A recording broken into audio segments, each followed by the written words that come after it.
predlagam, da kar začnemo s tem, kako bi temu rekla, pogovornim delom pogovornega večera. In sicer današnji večer je eden tistih, za katerega lahko rečeš, da sta s tabo gosta, ki ju ni treba posebej predstavljati. Ampak bom to vseeno storila, in sicer bom začela z damo, doktorico Petro Svoljšak, ki je zgodovinarka, največja strokovnjakinja za Prvo svetovno vojno pri nas, avtorica več knjig, predstojnica Zgodovinskega inštituta Milka Kosa ZRC SAZU, tudi vodja raziskovalne postaje v Novi Gorici. In pravzaprav kot eno od posebnosti tvojega zgodovinskega dela bi izluščila to, da se ne osredotočaš zgolj na velike zgodovinske dogodke, bitke, ampak gledaš tudi onkraj bojišč, onkraj generalov in se zaziraš tudi v zaledje, kjer so bolnišnice, kjer so ženske, kjer so begunci in ostale doslej prezrte teme. In mogoče je to nekaj, kar te v bistvu povezuje z mojim drugim sogovornikom nocoj, to je pa Boštjan Videmšek, dolgoletni protivojni poročevalec, to mi je zelo všeč, novinar Dela in številnih drugih tujih medijev, kjer je že prav tako objavljal, pišoči novinar seveda, tudi avtor številnih knjig, od Na begu do Plan B do ene meni posebej ljube Zadnja poslednja dva, ki jo je spisal Zmajo Videmšek, svojo soprogo, s katero sta bila oba moja sodelavca, tako kot je Petra moja sodelavka danes. Zato še eno pojasnilo, zato se bom z obema tikala. To ni nikakršen znak predrznosti, ampak preprosto to, da smo, kako bi rekla, sodelavci oziroma kolegi. In zdaj bi spet predala besedo za začetek dami, in sicer bi jo prosila, da pove nekaj o genezi te knjige, o tem, kako ste se odločili za ta dva avtorja. Namreč Boštjan je avtor, kako bi rekla, slovenskega dela, in potem je še Valentina Losurdo, tvoj italijanski alter ego, tako rekoč, skoraj, no, samo da je ženska, popotnica, pohodnica tudi, pa da malo manjkrat zaide na bojišča, se mi zdi. Kako ste jo izbrali, Petra? Ja, dober večer najprej in seveda Agati hvala za predstavitev. Pričakovano me je pravzaprav navdala z samozadovoljstvom, a ne. Nikakor pa ne razbila treme, ki me preveva, ampak kakorkoli bomo zmogli. Pot miru je v bistvu, tako kot je bilo že rečeno, dolga zgodba, vsaj formalno 25 let praznuje ravno te dni ustanova Fundacija Poti miru v Posočju. Ves čas bom pogledovala Mašo, ker mi bo verjetno kaj namignila, kar bom pozabila. Potem, ko se je nekako vzpostavila ta osnovna struktura same fundacije, ki je na nek način pooblaščena za varovanje, ohranjanje in interpretacijo nepremične dediščine Prve svetovne vojne, zlasti mislim tam, kjer je te dediščine največ ob nekdanjem soškem bojišču. Se je začela seveda fundacija spogledovati zelo kmalu čez mejo in iskati možnosti za sodelovanje. In tako je vstopala v vse te projektne izzive, ki so bili prej omenjeni. Leta 2015 je bila v bistvu ob 100-letnici izbruha vojne na Soči oziroma na soški fronti odprta, slavnostno odprta čezmejna pot miru na Trgu Evrope. Veliko neke simbolike, a ne, je v tem in že tam in takrat so se vzpostavili neki odnosi, ki so danes pravzaprav pomenijo neko samodejno delovanje fundacije, ki se ni treba več spogledovati čez mejo in iskati partnerje, ampak je to partnerstvo postalo nekaj povsem samodejnega, kot rečeno. Skupaj z promoturizmom, to je, bi rekla, STO Furlanije Julijske krajine, turistične organizacije, in eno osebo, ki jo bom omenila, poleg Maše Klavora, Nikolo Relevantom, sta potem ob snovanju novih projektov začela razmišljati o nečem drugačnem. Kot je bilo rečeno, ti projekti proizvajajo vodnike, vodiče, zemljevide in tega je tudi na Poti miru veliko, jaz bi celo rekla dovolj. In izlete, ki so v bistvu zelo dobro obiskani. Tako. Tudi med Italijo in Slovenijo, kakor si razlagala, pravzaprav veliko Italijanov prvič pravzaprav odkrije tudi Ljubljano in njeno.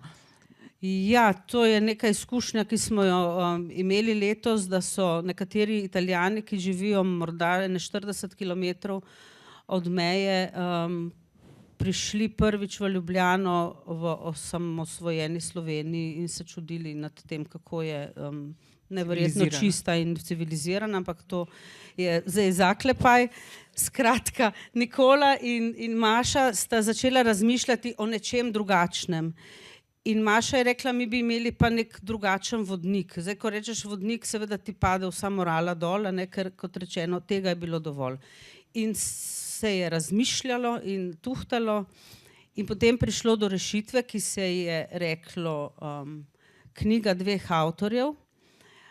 Slovenskega, če bo slovenski avtor, bo potem italijanska avtorica, po spolu moramo biti uravnoteženi. In kmalu se je pokazalo, da tukaj je bil izbor zelo nekako logičen, bi rekla, Boštjan Videmšek. Na drugi strani smo se pa prepustili odločitvi Nikole, ki je pripeljal Abho Valentino Losurdo, italijansko umetnico, novinarko, blogerko, pohodnico, vse si že povedala, zelo zanimivo osebo, s katero se je pa ob prvem srečanju pokazalo, da ne bo šlo za eno knjigo. Ne, zato je tudi, mislim, da Boštjan ob alter egu malček odkimal. Zelo hitro se je pokazalo, da preprosto ne moreta dva takšna človeka, kot sta ona dva. Ni šlo, preprosto mislim, da ne bi bilo prav, da bi se ju sililo v pisanje skupnega besedila. Tudi zato, ker sta to skupno besedilo ne bi seveda pripovedovala o poti miru skozi njune oči, njuno izkušnjo. In njune izkušnje so vendarle tako različne, da je bilo zelo hitro jasno, da bo Boštjan delal po svoje in Valentina po svoje. Skupaj sta se srečevala na Valentininem delu Poti miru in tako je potem v bistvu zelo hitro, če jaz presodim potem, kako jaz počasi pišem, nastala knjiga, kot je že Agata pokazala, dve knjigi, v eni knjigi dveh avtorjev. Potem smo se odločili na slovenski strani za založbo Umko, ker Boštjan z njo pač največ dela, zelo dobro pozna dinamiko tudi založnika in je prevzel nase to breme, morava biti, bi rekla, iskrena. Na koncu je bilo težko, ampak smo zmagali. V Italiji bo knjiga izšla, mislim, da v zgodnjih spomladanskih mesecih pri ugledni založbi Terra di Mezzo.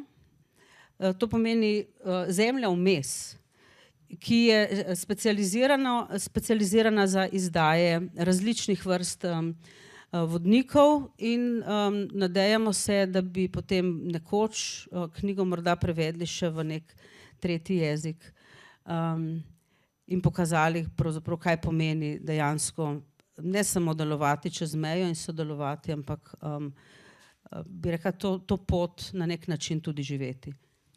In zdaj končno predajam besedo še tebi. Bi se pa navezala na te tvoje besede, da ste v bistvu hoteli nek vodnik pač sprovesti oziroma dati bralstvo. Nekoč je Ervin Hladnik Milharčič, tvoj stanovski kolega, dejal, da je pravzaprav Biblija najboljši vodnik za potovanje po Bližnjem vzhodu. In res, ampak zdaj brez cinizma, je tudi mene med branjem teh tvojih vrstic preletelo, da v bistvu je to nekaj, kar bi vsakdo, kamor se poda, vse te kraje, ki jih popisuješ, moral prej prebrati ali pa vsaj potem. Kako si jih pa izbral? Po kakšnem ključu? Pozdravljeni, dober večer. Me veseli, da kljub raznim razsajanjem virusov smo v fini sestavi. Na začetku sem bil precejšnji zadregi, zato ker pač, če je naloga pisati o miru in če celo življenje pišeš o vojni in če imaš o miru povsem drugo predstavo, kot imajo ljudje, ki te obkrožajo ali pa sodelujejo v tem projektu, to nesporno vodi v neko zadrego. In se mi je zdelo, glede na to, da se je Valentina dosti hitro odločila, da bi rada hodila po poti miru, po Posočju in po Krasu, da tega pa jaz ne bom počel, ker se mi je zdelo tako pač precej obsoletno, če bi delala dva isto.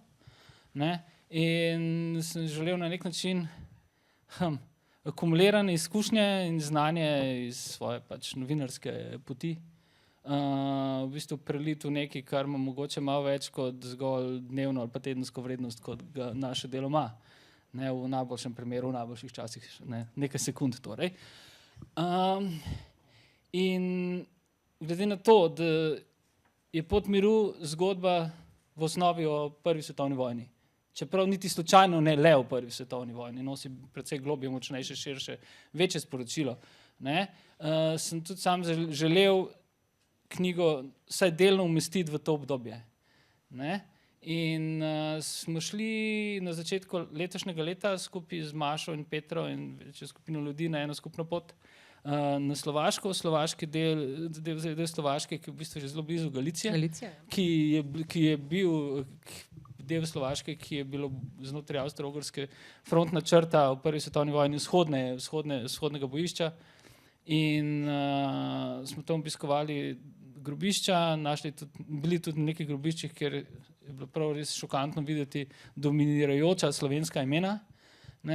In že takrat nekako sem se odločil, da bom en del te knjige postavil v isto geografijo v različnih časih.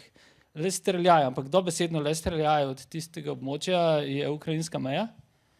In sem želel obiskati področja, kjer vojna potekala, ali pa približno podobna enako področja, kjer je vojna potekala pred recimo 12 leti in poteka danes. In na ta način sem si od Petre v njeni pisarni sposodil, pa še od kje druge, eno gorom pa pol arhivskega materiala.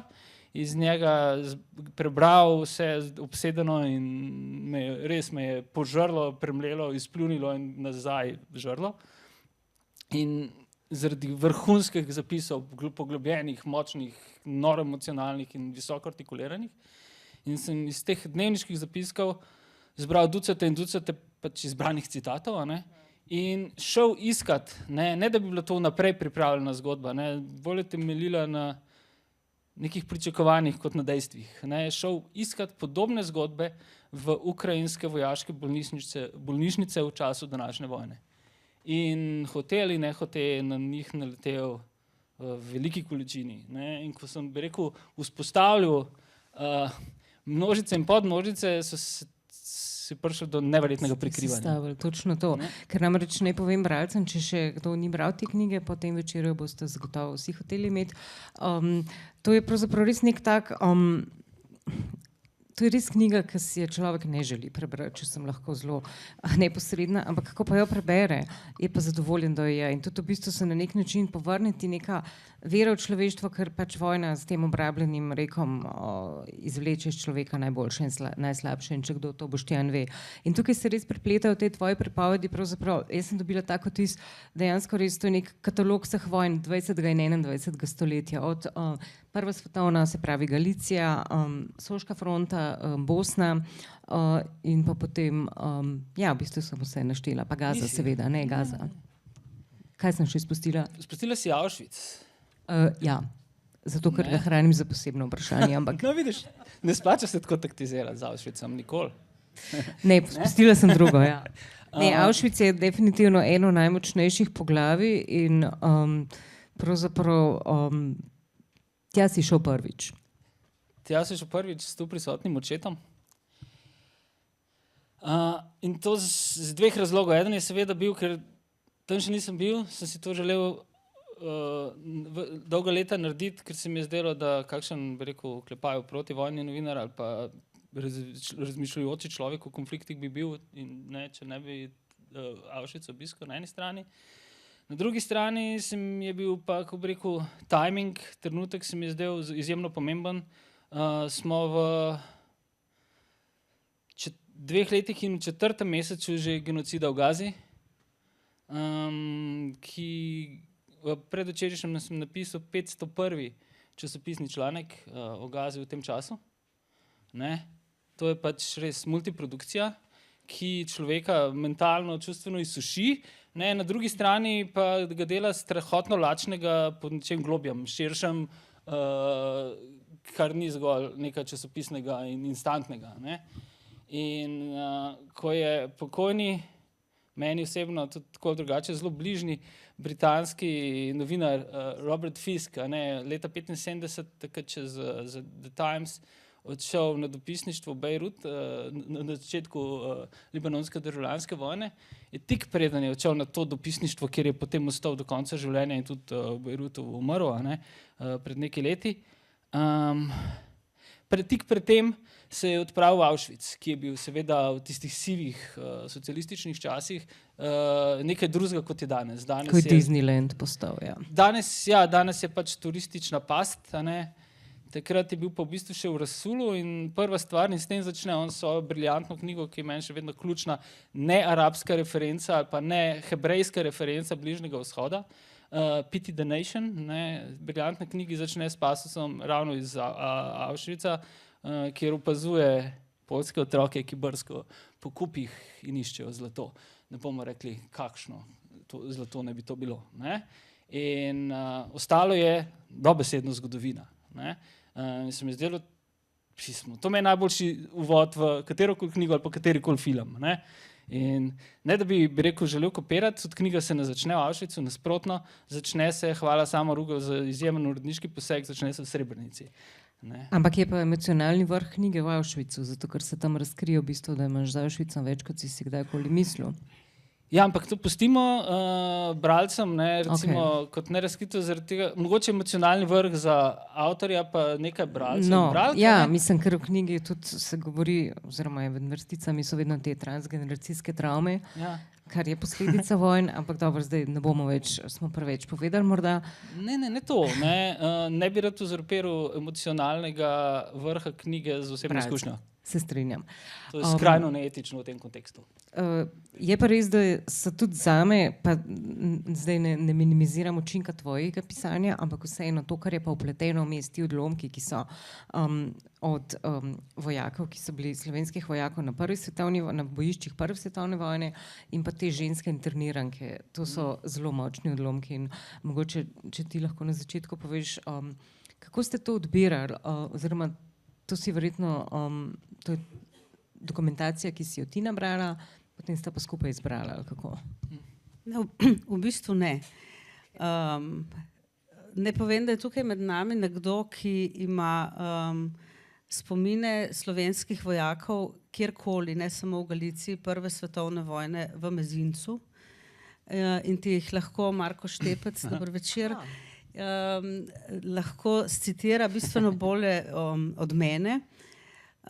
In z Markom se je Boštjan tudi za članek v sobotni prilogi kar veliko pogovarjal, tako da je imel res zelo kompetentnega sogovornika. K meni je prišel in mislim, ne vem, če k Marku tudi s tem namenom, da si nabere literaturo in sam izbere. Tukaj nisem jaz imela nikakršne vloge razen knjižnične izposoje in zdaj bomo počasi začeli izdajati tudi opomine. Čakal sem na to, ja. Ja, je pa res, da nisem bila popolnoma, kako bi rekla, izvzeta iz tega procesa, ker kot ste lahko opazili, Boštjan je res bral drugače, kot berem jaz te spomine, jaz jih berem kot tudi kot dokumentarno gradivo, medtem ko je Boštjan poiskal neke druge kotičke, ki so bili meni tako malce... Beri se jih lahko tudi kot literatura in to dobra literatura.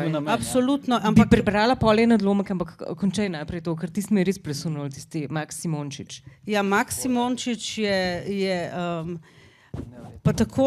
on je bil v bistvu zelo pozabljen, zelo zanemarjen. Zakaj šele leta 1935 išlo? Namreč, a lahko samo preberem. Meni je to res spomnilo, ne vem, verjetno ti sicer nisi navedel tega med viri, ampak Curcio Malaparte je napisal en grozovit roman z naslovom Koža, ki se dogaja v Neaplju in okolici, pa se tudi spominja v bistvu Ukrajine in Glodomora. In je pisano tako plastično, jaz ga nisem mogla prebrati do konca, priznam. Ampak Max Simončič za povrhu, pa to piše, to se mu je zares, no, se tudi Curcio Malapartejo, en odlomek. Žito, posejano na teh poljanah, bo imelo prav gotovo še leta in leta okus krvi, s katero je na širjavo in daljavo prpajena vsa zemlja. In čez nekaj let bodo sinovi z branami izmetavali sprahnele kosti svojih očetov in hčere rezale kruh, ki je zrastel iz razsekanih in razbitih teles njihovih očetov.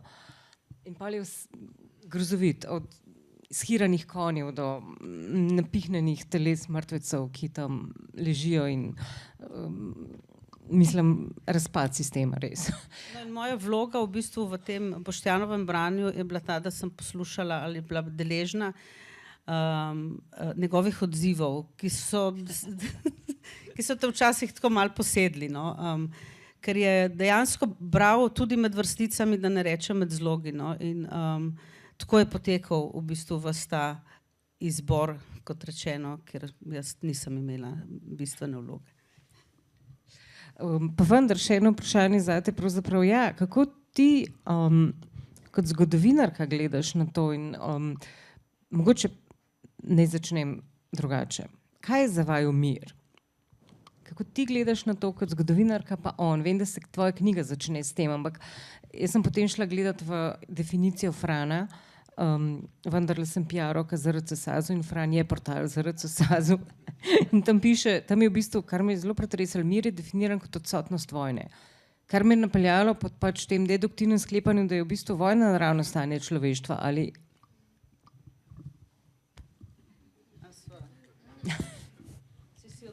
Očitno si odgovorila. To ni bil namen. Dobro, potem pa pod vprašanje. Ali si kdaj kot zgodovinarka verjela, da se ljudje učimo na napakah iz zgodovine in da je ne ponavljamo? Nikakor. Mislim, da to je največja zgodovinska zmota. Tako da v to nisem, mislim, sicer je ta pregovor, ga je lepo slišati, ampak ga ne doživiš. Tako da tukaj bi rekla, smo kot zgodovinari, tukaj nas je več, pogrnili na izpitu. Zdaj ne vem, ali smo učitelji slabi ali so učenci še slabši. Ne bi želela o tem soditi. Če pa samo en korak nazaj, ko si prej o definiciji miru v Franu, mene je, ko sem se začela s Prvo svetovno vojno ukvarjati in zlasti z vprašanji okupacij med Prvo svetovno vojno in tudi vprašanjem genocida med Prvo svetovno vojno, me je v bistvu zelo prizadelo spoznanje, da je pravno gledano vojna pravno sredstvo za reševanje sporov. Tisto me je kar tako malo, bi rekla, sezulalo, no? Ampak potem sem poskušala skozi to optiko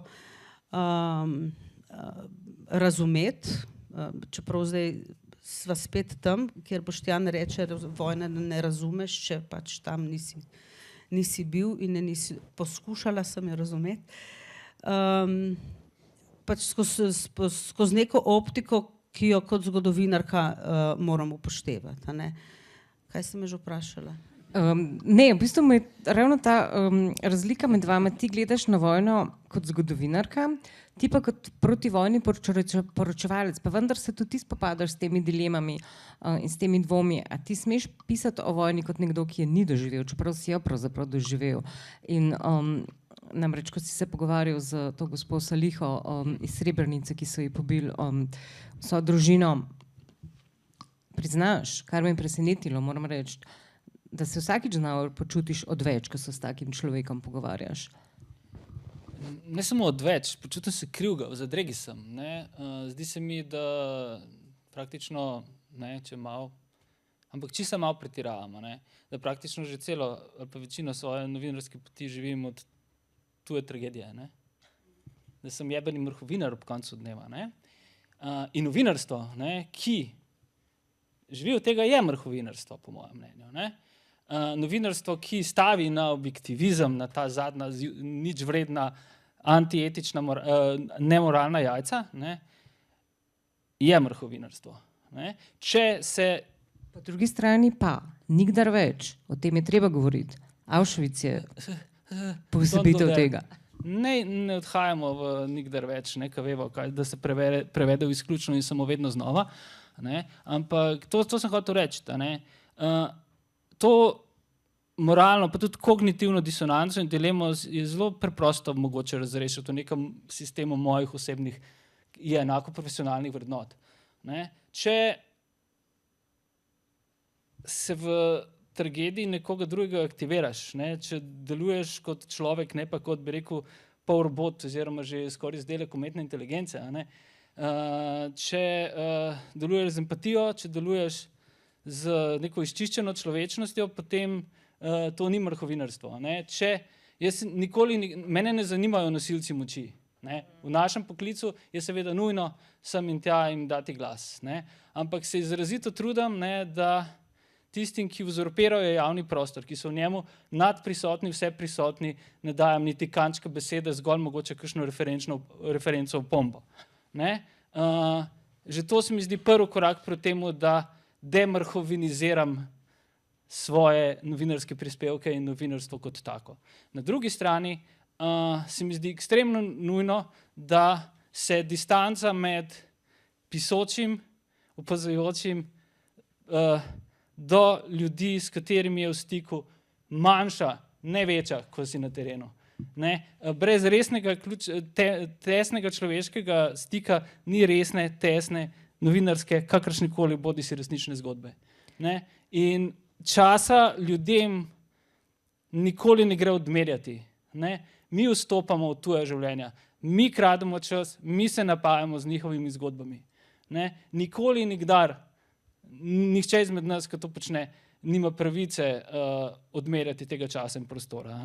In zato pač meni že leta in leta, desetletja lahko rečem, večina mojega pisanega dela temelji na res neskončnem druženju z ljudmi, ki pač so dali čez ogromno sranja in ostali ljudje.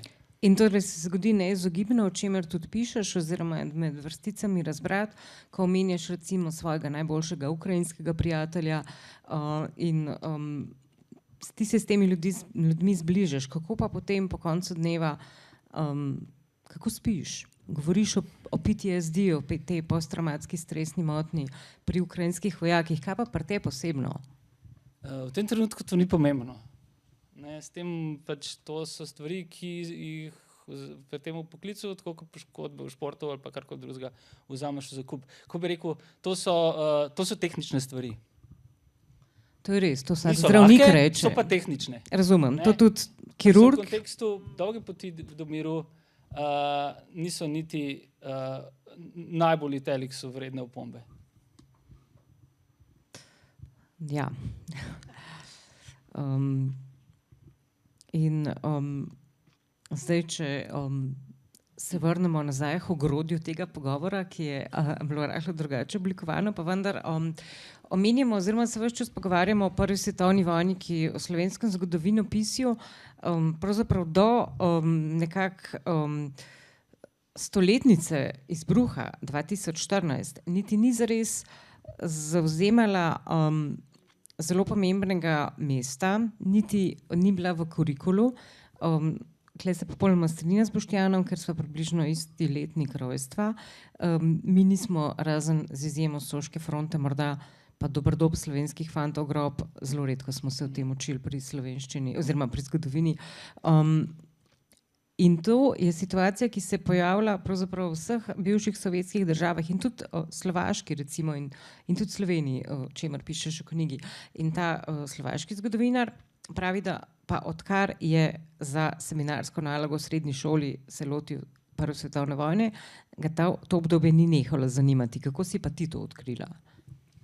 Zdaj, če se najprej vrnem v svoje šolske dni, jaz na nobeni stopni, razen potem na tej zadnji doktorski, nisem imela opravka s Prvo svetovno vojno. Pa si Novogoričanka, to je treba poudariti. Ja, sem Novogoričanka in iz te moje, bom rekla, z mojega novogoriškega življenja me čisto po drugi poti me je pot pripeljala na Soško fronto, ampak tako bom rekla, še precej nezavedno. Zdaj mi seveda prihaja čedalje bolj v ospredje. Moj oče je arheolog in je izkopaval na Sveti Katarini nad Novo Gorico, Kekec se temu reče, tako po domače, zato ker je tam tudi ena dobra gostilna.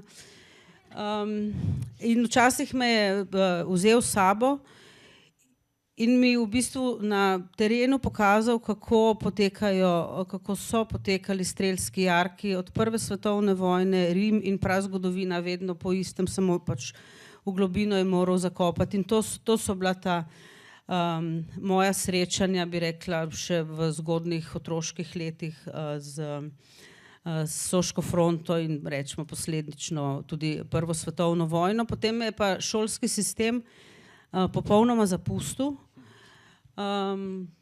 Zdaj, če bi bil tukaj naš profesor, profesor Nečak, bi bil ponovno užaljen, namreč jaz to ponavljam, zato ker dejansko tudi na fakulteti nisem slišala ničesar. Smo govorili sicer o Pariški mirovni konferenciji, ampak zakaj je pa ona bila, pa ne. To je bilo tako zanimivo sosledje, ki nekako ni šlo skupaj, ampak skratka.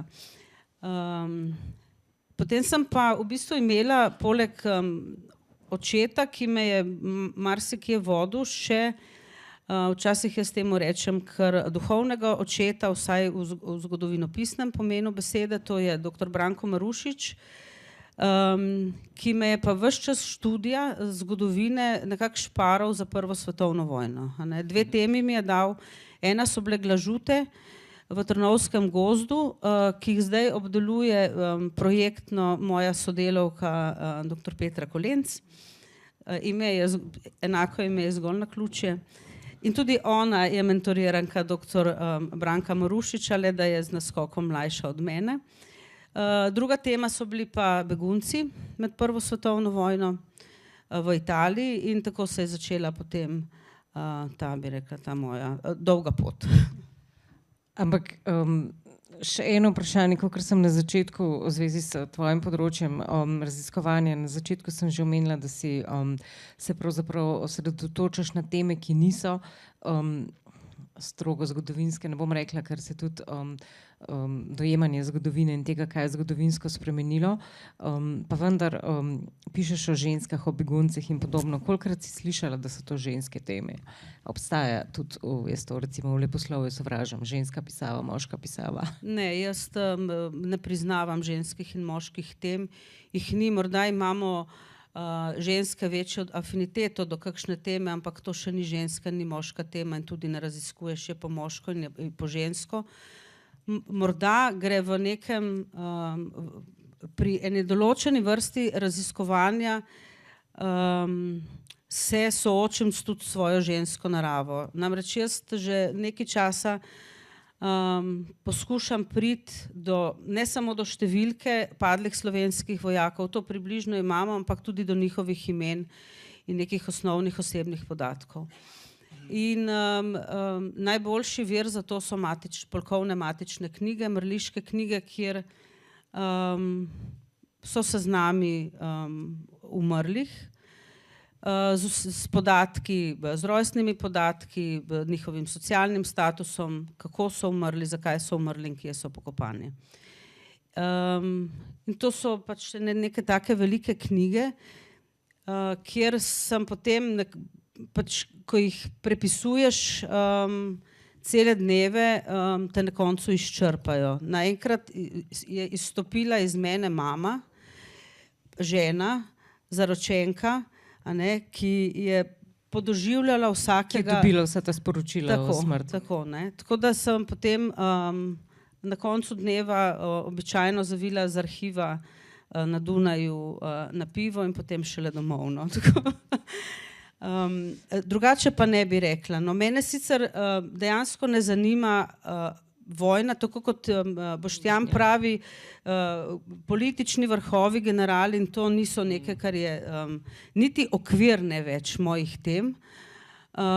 Moram sicer vedeti, da je bilo na Soški fronti 12 bitk in približno kdaj so se dogajale, da lahko kakšno stvar postavim v čas in prostor, sicer me pa vojna kot bitke, razen seveda v tem najglobjem, kako jo je vojak živel, preživel in opisal, ali zakaj je padel in kje je pokopan in kakšen je nanj spomin, nič drugega me ne zanima. Pa še en stereotip o ženskah, ker si ravno, še malo bom naredila reklame za ZRC, in sicer pred nedavnim je šel zbornik o miru, ki nosi naslov Peace Unconditional, s klicajem brezpogojni mir.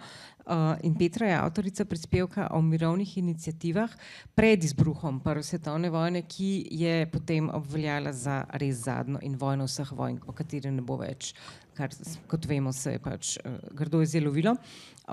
Ena od mirovnih iniciativ so imele ženske tudi, pravzaprav je bila v njihovi pristojnosti in tudi ta se je izjelovila. Jaz bi pa te rada soočila s tem, vsaj meni butastim rekom, da če bi bile ženske predsednice na svetu, ne bi bilo miru, ne bi bilo vojn. Lapsus lingue, tak freudovski. Če začneva od odzadej, nekatere ženske, ki so zdaj nosilke, vsaj evropske, če ne še kakšne druge politike, govorijo ravno nasproti temu, tej trditvi, tako da jo lahko z levo, desno roko so jo podrle, a ne? A boš kaj dodal? Bilena Plavšič likes this. Ja.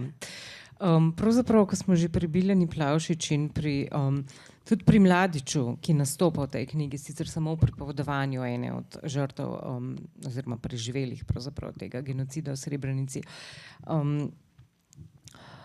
Prej sem te nesramno vrtala z vprašanji, kako spiš. Najbrž je to kdaj vprašal tudi Mladića, ali pa ne, ker ni videti, da bi mu spanca manjkalo. Si se ti kdaj ukvarjal s tem vprašanjem, ali so možgani teh ljudi, ki tako sovražijo in ki ubijajo in ki očitno jih to nič ne prizadene, a so kemično imajo drugačno sestavo? Jaz sem upam, da jejo drek, ko so sami sabo. To je vse, kar lahko rečem.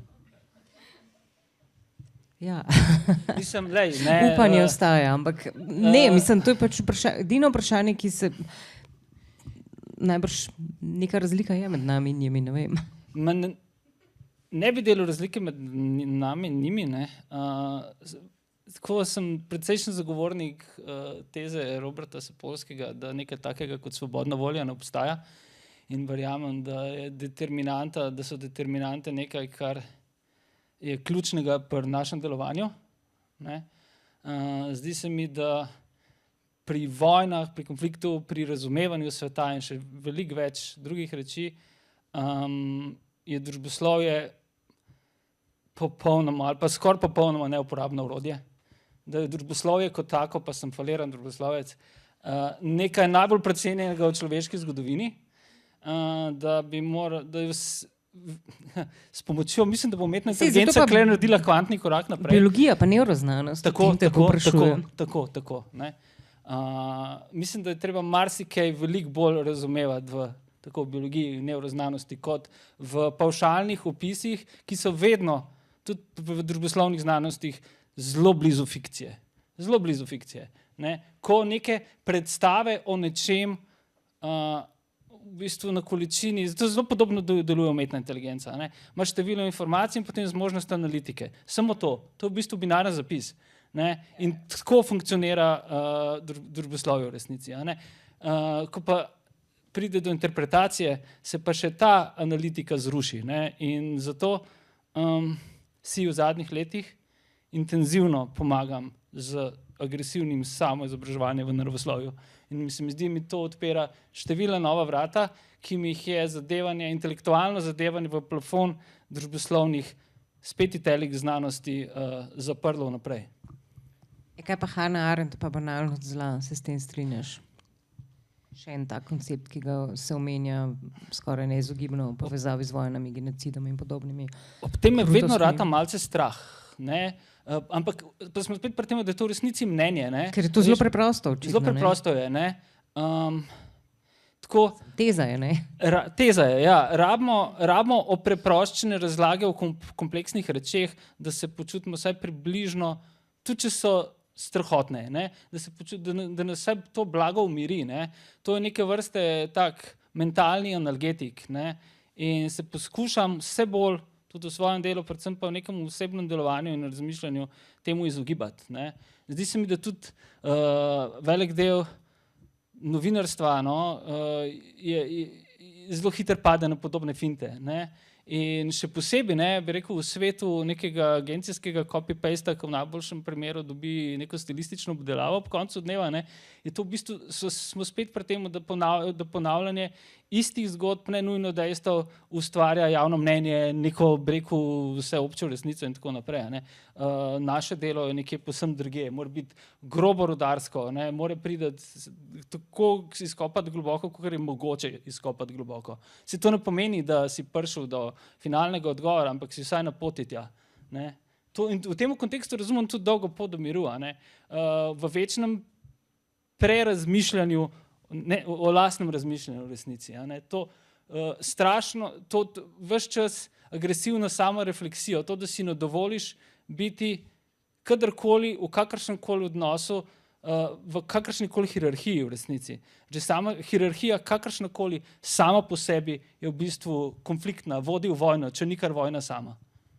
Tudi v najbolj intimnem možnem prostoru.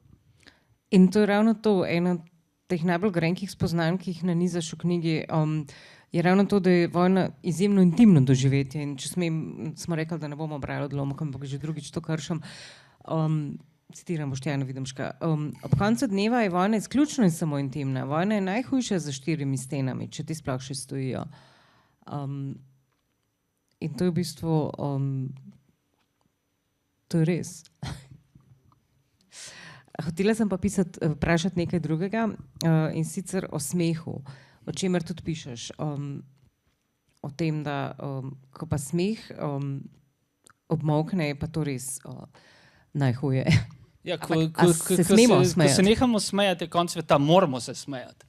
Moramo se smejati tudi v najbolj brutalnih, najbolj zajebanih, najbolj tragičnih trenutkih. Če je konec sveta, vraga. Ne? To s tem preprečiš, da je konec sveta. Humor je jedro vitalnosti. Ne? Zadnjič sem slišal neko meni zelo ljubo radijsko voditeljico reči, da tisto, kar loči boomerje pri nas, torej se imamo za boomerje v tem kontekstu, je to, da mi si ne prepovedujemo več vicov. Sem mislil, pa jebite se, če si ne prepovedujete več vicov.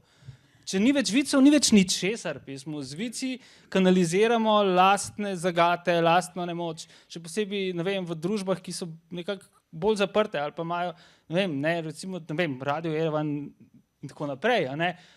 Boj proti razrednemu boju v veliki, proti družbenim razredom, Monty Python in tako naprej. Mislim, ogromen je tega. Pismo, meni se zdi, ko bi rekel, vrhunski dokumentarec prve svetovne vojne Blackadder. Veš, šnel kartofel. Moment. To se mi zdi vse, kar je treba vedeti. To je kratka pot do miru. Ne? Točno to. Ja, dobro, to je bila pa vizija prihodnosti v realnem času. Ampak čas je za anekdoto. Ne? Prosim. Vzel sem si ga. Ne? Recimo, to ni zares povezano vojno, je povezano z ultimativno človeško tragedijo. Ne? Potem, ko so z Majo postala veterana tsunamija v jugovzhodni Aziji, ne? Sem se jaz z Juretom Rženom, prijateljem in fotografom, so se nemudoma vrnili nazaj v Banda Aceh, v Indonezijo, kjer je umrlo 200,000 ljudi v parih urah. To je bilo 2005, ne? To je bilo, tsunami je bil Boxing Day, 26. december 2004, mi da so se vrnili takoj po novem letu nazaj. Tja. In tam so bila posod trupla, ne? Bilo je svinsko vroče, vlažno, trupla je naplavljalo, seveda so bila naphana, ne? Zgledala se tako, kot da bi pač naplavilo kita, ne? So zgledali ljudje. In šel sem na to zelo hitro navaditi. Najprej vidiš enega, vidiš dva, vidiš jih 1000, pač to je že skoraj da krajina, ne? Skoraj folklorni element. Za nalaž pretiravam. Potem pa je bil en dan, ko sem videl, da so tam pač spala pri neki družini, ki je del hiše ostal na suhem, ne? In spodaj je bil travnik, ki je tekla voda, ne? In tam pač je preživela ena krava in zraven te krave je bil nek starejši gospod, recimo temu, da pastir, lastnik te krave, ne? Nisem bi rekel nabral njegovih osebnih izkušenj, ne? Ker ni bilo mogoče. Čist zraven, ne? Je bilo pa masovno grobišče, kamor so najprej s tovornjaki, potem pa z bagri vozili trupla v plastičnih vrečah. Ne? In pomembno se mi zdi povedati to zgodbo. In ta trupla so potem z bagrom metali v to jamo, ne? In vsako truplo, ki je padlo na naslednje truplo, je glasno prdano. Ne? Zdaj, to je ultimativna tragika. Ne? Ampak z Juretom sva približno, dolgo že od tega, 15-20 minut sva se zadržvala. Zadržvala sva se. Ne? Obema je šlo noro na smeh, hkrati sva pa jokala. V enem trenutku sva se spogledala, padla na tla in sva se režala pol ure do solz. Z nama se je do solz in pol ure smejal tisti gospod s kravo. Totalno katarzično. Takrat se mi zdel, fakt, zaslužen si, da je delam to zgodbo. Ne? In če se ne bi smejal ob temu, če ne bi bil sposoben tega smejati, se mi zdel, da moram nehati pisati, da moram nehati razmišljati. Ker bi umrl kot človek, ker bi si z nekimi jebenimi normativi manj manjer več človeka, ves čas ponavljam, uničil možnost refleksije, uničil možnost katarze in pucanja od tega, da bi šel ta drek, ki ga kanaliziram, pa smo nazaj prepate se dajo na ta način ven. Seveda gre s smehom, gre z ironijo. Ne? Najhujša stvar na svetu je smrtna resnost. Pravičništvo. Ne, pravičništvo je solidno, mislim, je hudo, če ni osnovano na osebnih dejanjih. Če je teoretično, praktično pravičništvo viva, ampak najhujša je smrtna resnost. Ni hujšega od tega. To je pot v zločin. Se strinjam. Na koncu mislim, da lahko še rečemo kakšno v literaturi. Po barbarsko. O virih. Namreč v bistvu to knjigo sem res prebrala temeljito in seveda sem se poglobila tudi v vire na koncu. In videla, da si pravzaprav pri nekaterih avtorjih sploh nisi izgubljal prostora, da ne rečem besed s tem, da bi našteval njihova dela, ampak si napisal kar celoten opus. Mislim, da sta to, če se pravilno spomnim, Primo Levi pa Faruk Šehić. Oba bi vprašala, katere vojne avtorje rada bereta? Mislim, v resnici se je začel pri meni z Georgeom Orwellom. Ne? To vsekakor treba reči. Omaž to Katalunija je temeljno delo. Ne? In ravno v tem, veš, da v bistvu štejejo stvari samo, če je oseben angažma. Tako, no si to, ja. Gotovo, Prima Levija ne razumem kot vojnega avtorja, ne? Seveda človeka, ki je preživel Auschwitza, ne? Ampak kot absolutno forenzičnega analitika vsega človeškega. Ne? Ravno zaradi svoje izkušnje, kredibilnosti, ker veš, če ponavljam, če ne preživiš tega in tega, potem temu ne moreš govoriti, če ne govoriš. In tudi, korak nazaj, zakaj nisem mogel obiskati Auschwitza in zakaj nisem bil sposoben pisati o holokaustu, ker se mi zdelo, da sem etičen evnuh, kot zapišem, ker preprosto, kaj vraga imam jaz zapovedati o temu? Ne?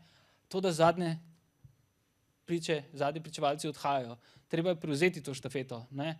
Zato pa potrebuješ nekaj izkušenj in če jih vsaj nekaj imaš, potem si lahko sam sebi upravičim, da o tem pišem. Res pa je, da sem kot številni, je bila prva stvar, ki je bila praznina in molk. Ne, obmolkniti se mi ne zdi isto kot molk, čeprav vodi v to smer. Ne? To je bilo aktivna obmolknenost, ne pasivna. Za molk. Za molk, ja. V bistvu glasna tišina. No. Travma. Ja, sprot-travmatski stres. Tako. Ne?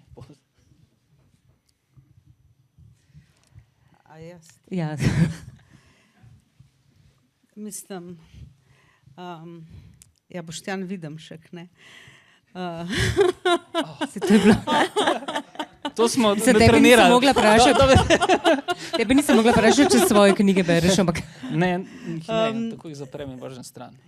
Veš kako je, jaz bom rekla po službeni dolžnosti dejansko moram res veliko tega prebrati. To je strokovno, yes. Ja, ne, veš, meja med strokovnim, ravno ko smo tudi pri takih knjigah, kot je ta, ne. To je literatura. No. Ja, ali pa ta drugi del, Stvarnem, ki ga mogoče malo omenimo, ne, Abhino pisanje, Valentinino pisanje, ki ga ves čas spremlja dedkov, ne, a je bil dedek? Pradedek, ja, seveda, če malo zračunala, bi bilo v redu. Zato se jaz z naravoslovjem ne spopadam.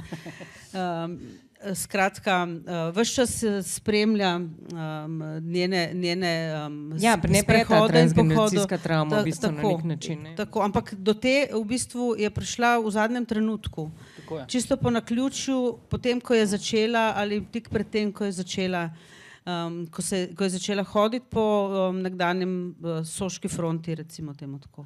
In se srečevati z ljudmi, ki se ukvarjajo in ukvarjamo s potjo miru in o tem pisati. A ne? Drugače imam pa, jaz imam eno favoritko in to je Franja Bojc-Vidovec. Njeno pismo oziroma pisma sinu so me res, je nekaj, kar občasno vzamem v roko in vedno znova prebiram, kot da bi jo prebrala prvič. Samo dodatek, če smo pri favoritinjah, seveda Svetlana Aleksijevič. Ona je, bi rekel, učiteljica. Temeljiteljica. Mislim, kar napiše, ni navodilo, to je ukaz. Ona je res čudovita. In na način, kako ona podaja človeške zgodbe, kako pretanjeno vrhunsko se dela, da se umakne. Ne.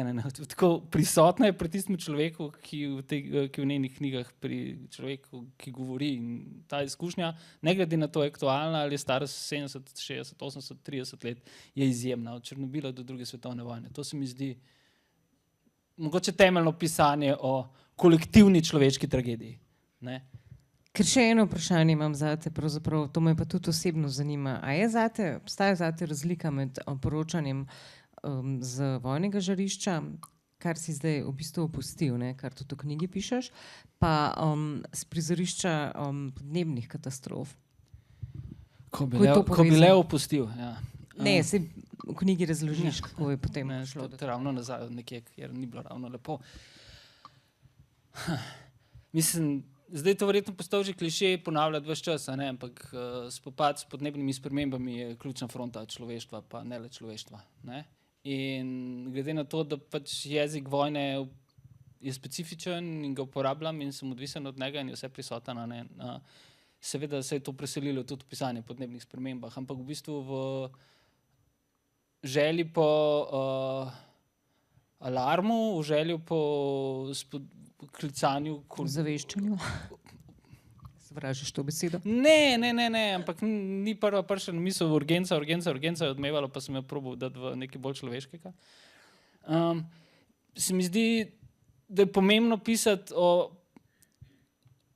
na podoben način kot o vojni, o podnebnih spremembah. Ne? Tudi te so, bi rekel, človeški izdelek, tudi te nas kolektivno ogrožajo in podnebne spremembe so skupni seštevek vsega, kar počnemo narobe. Vojna je skupni seštevek vsega, kar počnemo narobe. Prevedeno v novinarski članek to pomeni ogromno preiskovalnega dela, iskanje vzrokov, analiziranje vzrokov in predstavljanje posledic, vsaj po mojem kontekstu, preko ljudi, ki to živijo in se s tem soočajo. Ampak to je lažji del našega poklica, ne? Kljub, ne vem, ogroženosti, težavam, jebeni logistiki in tako naprej. Težji del prihaja tam, to je pa tisto, kar sem si recimo že v času plana B zadal, a ne? Da v bistvu, ko imaš neke močne izkušnje, ko imaš dovolj znanja, ko imaš za sabo fino kilometrino, je čas, da nehaš postavljati samo vprašanje, ampak da pa kdaj vendarle ponudiš tudi kakšen odgovor. Vprašanje postavljati je najlažje na svetu. Ne? Vsak povprečen novinar lahko dobro intervjuja kateregakoli človeka v kateremkoli kontekstu na svetu, če tega ne da, ni novinar. Ne? Najlažje delati intervjuje na svetu. To je itak bližnjica za to, da ljudje napišejo portretov, kar dlje traja. To je podcast. To je podcast. Točno fucking to je podcast. In v slovenskem prostoru je podcast vsak pogovor, ki se ga posname, že drži. Ne? Kaka jajca. No? To je v bistvu taka intelektualna lenova, da intelektualna je pretiran izraz. Najlažje je to pisati, tudi, ker v bistvu sam snamaš z magnetofonom. Pa še zdaj ni več treba. Ne? Ja, jaz sem še takrat to počela, ker je to bilo treba. No, tako, ne. No, korak nazaj. Ne vem, kaj sem govoril. O podnebnih spremembah, o tem, da so to nova vojna prizorišča v bistvu. Ja, da moramo vsi narediti korak nazaj. Ja, na ta način ne hotel sem reči to, da to o tragediji pa o vzrokih do tega ni težko priti in to je pač lažji del tega dela. Težji del je ponuditi odgovore, najti rešitve, se je tako vani constructive journalism, konstruktivno novinarstvo. Ne, ker v zadnjih letih sicer trend se zelo propagira tudi malo v tem smislu nekega pozitivističnega sunce razmišljanja, ne, ampak deluje. Ne. Predvsem v kontekstu podnebnih sprememb. Pač, če najdeš primere pozitivnih praks, ki delujejo po vsem svetu, predvsem ne vem, recimo v lokalnih skupnostih, to, kar so z Matjažem Krivicem naredila za plan B, se je to izkazalo za nekaj, kar je imelo precejšen odmev. In tudi pač v nekih skupnostih sprožilo kopiranje pozitivnih vzorcev. So pač sprožila nekaj, kar se je zgodilo. In tudi v kakšnih drugih primerih, recimo ne vem, zadnji dve, pač, ko sva z Majo, je knjiga nastala iz potrebe pisanja o 6. velikem izumrtju živalskih vrst, pa so se potem osredotočili na zadnje dve beli severni nosorogini. In skupino znanstvenikov, na konzorcij znanstvenikov in naravovarstvenikov, ki poskuša vrsto, ki je že funkcionalno izumrla zaradi tega, ker se ne more naravno reproducirati, ki jo rešujejo. In to počnejo zdaj v tem trenutku izjemno uspešno. Embryo transfers so pravkar v akciji. In se mi zdi to zelo pomembno, ampak to je težje. To zahteva ful več znanja, to zahteva ful več neke takšne in drugačne investicije. Ne? Se mi zdi, da to pa lahko počnemo samo freelancerji v resnici. Ne? Ja, je težje, je pa tudi pravzaprav podobno kot ta knjiga in skoraj da vse tvoje, ker prenašajo zelo grenka spoznanja, obenem pa, ko prebereš, pa imajo vse neko pozitivno sporočilo, čeprav mogoče tega nisi hotel slišati. Kakšno je pozitivno sporočilo te knjige, povej mi? A te, je to, da so ljudje človečnost ohranili. Mislim, da pa to, da je dobro prebrati, ker radi beremo. Ja, pa na enem mestu Boštjan vendarle zapiše, ne, da je Pot miru, pa ne projekt, to, kar počne fundacija Poti miru, da tam pa je mir. A ne? Tam se pa je ustvaril na nekem zelo majhnem prostoru. Ne? In tudi Pot miru in fundacija in vsi tisti, ki z njo sodelujemo, iščejo odgovore. Ne? Če zdaj naredimo korak nazaj ali pa poskušamo primerjati s tem, kar si ravno kar povedal. Ne? Pot miru išče odgovore, ne v tem kontekstu mi sveta, ki smo vsi zamirani, ampak dejansko išče poti, kako govoriti o vojni, da bi se čim bolj približali miru. Ne? In tako kot vedno reče Maša, to počnemo na nekem mestu, kjer so si pred 100 in nekaj leti, in ta spomin je živ, pa ne ta iz 110 let, ampak morda tisti iz potem naslednjega obdobja, vendarle gledali preko puškinih cevi, danes pa je to dejansko izginilo. Ne? In se je spremenilo v nekaj drugega. Na zelo malem prostoru, v omejenem krogu ljudi, ki pa verjamejo. Maša je aktivistka, ona ni direktor, ona je sicer direktorica fundacije Poti miru po Sočju, ampak ona verjame v to. Ne? Zato je biti njena sopotnica in tudi sopotnik včasih je težko, ampak je pa lepo. Zato, ker dejansko išče na zelo preproste načine, ni preprosto iskati denarja in ga dobiti, ampak drugače pa na zelo preproste načine išče neke izhode iz teh situacij, ki se pač porajajo tukaj in tam. Kot rečeno, čeprav na majhnem, na malem in omejenem prostoru, se mi zdi, da je to neka prava pot, ki jo poskušajo Pot miru tudi cepiti na neke druge prostore, kjer so bili konflikti, kjer so to, kar je rekel Boštjan, ne nazadnje, to, ko smo bili na Slovaškem in se je odpravil v Ukrajino. Tam so te meje, niso zabrisane, so še vedno. Bloodlands. Ja, in zato je pač na ta način mogoče s to metodologijo se da doseči en majhen korak naprej. In opozoriti, da je v bistvu to, kar je še eno od spoznanj, ki se mi je zelo ganilo me, da je mir je privilegij. Zato, ker je odsotnost vojne, ki je realno stanje, ne? Pa se zdaj ciklično vračamo na začetek. Seveda, pa polka gre dol, je ful pospešek, tako kot na kolesu smrti. Ampak sam en dodatek Petri, ne, se mi zdi, na začetku nisem čisto točen po moje povedal, tako kot sem želel povedati, zakaj nabor tak zgodb. Srebrenica, Ukrajina, Ukrajina danes, Galicija v prvi svetovni vojni, Auschwitz in seveda Gaza, ki se mi zdi namenoma ni zares prisotna, čeprav sem bil v Gazi neštetokrat. In se mi zdi, da sem jo želel postaviti kot neko rdečo nit, neko prisotno senco, mogoče je senco. Vse je med vrsticami. Med vrsticami, mogoče tudi nad njimi. Tako številni ljudje, ki so umrli v zadnjih 2 letih, ko smo si bili tam blizu. Ampak hotel sem povezati različne čase, različna obdobja in v bistvu preko tega tudi zgodovino stopiti v spomin in mogoče pripeljati malo v zgodovino. In videti, kako se travme, osebne in kolektivne, preko teh izpovedi in tudi osebnih srečevanj s časoma, ne vem, kaj se dogaja z njimi. Seveda to bi zahtevalo neskončno daljši proces, ampak tudi zaradi tega pa mogoče morda zares tako očitne izbire zgodb, ker so že same po sebi vse omenjene, hočeš nočeš vtisnjene v naš kolektivni spomin. Poznamo jih na nek način, v nekaterih smo bili tudi v oklepaju soudeleženi. Recimo v Srebrenici. Jaz Srebrenico vidim kot neposredno posledico tudi slovenske osamosvojitve. Pa to ni izjava proti slovenski osamosvojitvi. To je zelo tehnična izjava o tem, kaj se je dogajalo, trgovina z orožjem, embargo v varnostnem svetu, na drugi strani pa mi prosto žuramo, boli nas kurac in se ne obrnemo nazaj, kjer naši prijatelji, znanci, vrstniki trpko umirajo. Mislim, imamo pa ob tem dobro.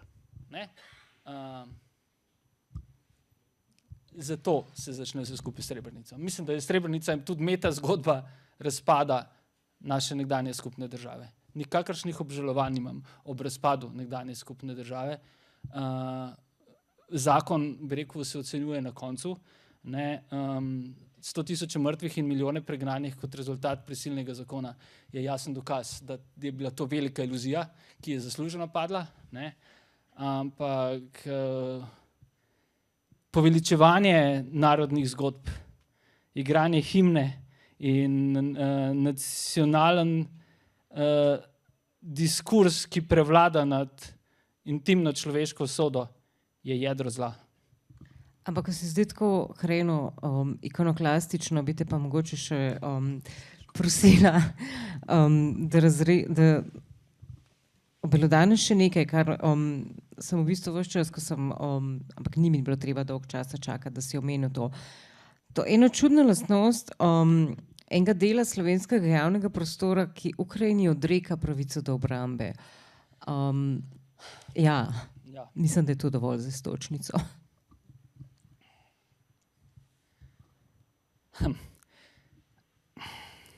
O tem bi lahko govoril naslednjih 6 ur. A ne? Bom pa strnil to, da... 6 minut. Ne, to preveč časa, ker bom sam sebi dal replike pol. Ne? Ne, moram zdaj čist strniti. Začel bi samo s tem, da nekdo, ki ni bil v vojni, ponavlja ves čas, o usodi ljudi, ki v vojnih živijo, nima nobene pravice soditi. Zazemati se za mir in govoriti, da se nekdo v resnici nima, in odrekati pravico do obrambe nekomu drugemu, iz jebenega comfort zona, iz popolnega obdobja, brez tem, da pri tem prevzameš kakršnokoli odgovornost, je strašno neetično, je grozljivo. Ne? Je tako, kot da oddaleč presojaš, da tisto dekle tam je samo krivo za to, da jo njen partner, recimo tebe, če sem zelo cenen ob tem, da ti v bistvu izhajaš iz države, ki je utemeljena na tej samoobrambi, na narodno-osvobodilnem boju, recimo. Ne? To je zanimivo, ta kratkost tega zgodovinskega spomina in ta nedoslednost. To je eno. Drugo pa, ne, ta prostor je vseeno v celotni zgodovini komunizma in socializma živel najbolje in mu bilo najbolj udobno. Ne? In nikoli nikdar ni kasiral batino od sovjetskega škornja. Ne? In zaradi tega še vedno favorizira, delno ljubi in se ozira na nek panslavizem in ima odnos do mame Rusije malce drugačen, kot ga imajo recimo Poljaki in Balti. Ne? To je seveda mogoče razumeti in to ni izjava proti Rusiji nikakor. Je pa izjava proti vojni, izjava proti agresiji. Ne?